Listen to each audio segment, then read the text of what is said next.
j'ai décidé de participer au grand rendez-vous du service public pour pouvoir apporter un témoignage sur l'évolution du service public de l'emploi, puisque je travaille à Pôle emploi, depuis ces dernières années, voire même depuis sa création en 1967. Je pense que c'est important de pouvoir apporter un témoignage pour pouvoir se projeter dans l'avenir avec l'idée de créer un vrai service public pour l'emploi et comment le construire. Parce qu'on est dans une phase vraiment de restructuration du service public comme on l'entend et comme on l'a entendu auparavant.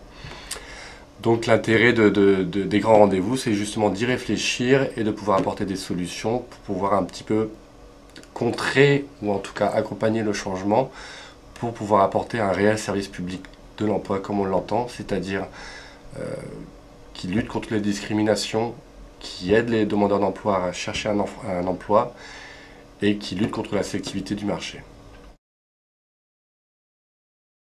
Auparavant, le demandeur d'emploi venait à ce qu'on appelle l'ex-ANPE et sollicitait une aide. Nous, on lui proposait une aide qui correspondait à sa demande pour l'accompagner au mieux dans sa recherche d'emploi. Maintenant, ça avait déjà commencé avant la création de Pôle emploi, mais c'est encore plus prégnant aujourd'hui, on va convoquer la personne. On va lui demander d'apporter des preuves de recherche d'emploi et on va lui imposer des prestations qui, censément pour nous, devraient l'aider à retrouver un emploi.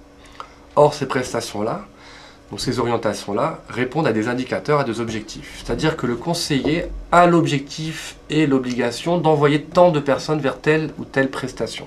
Donc on n'est plus sur une réponse aux besoins, on est sur presque une création de besoins. C'est-à-dire qu'on va essayer de convaincre le demandeur d'emploi qu'il a besoin d'une prestation qu'on lui délivre, alors que nous, on ne répond qu'à des indicateurs et des objectifs.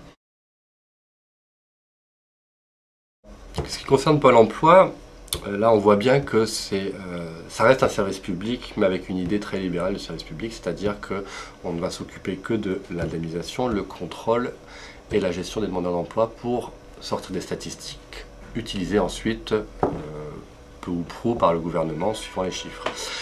Donc ce qu'il en advient si on continue sur cette politique-là et sur ces changements-là, c'est qu'au bout d'un moment, comme on le voit par rapport à la réforme des collectivités et des financements, le service public, l'intérêt général va être porté par les collectivités.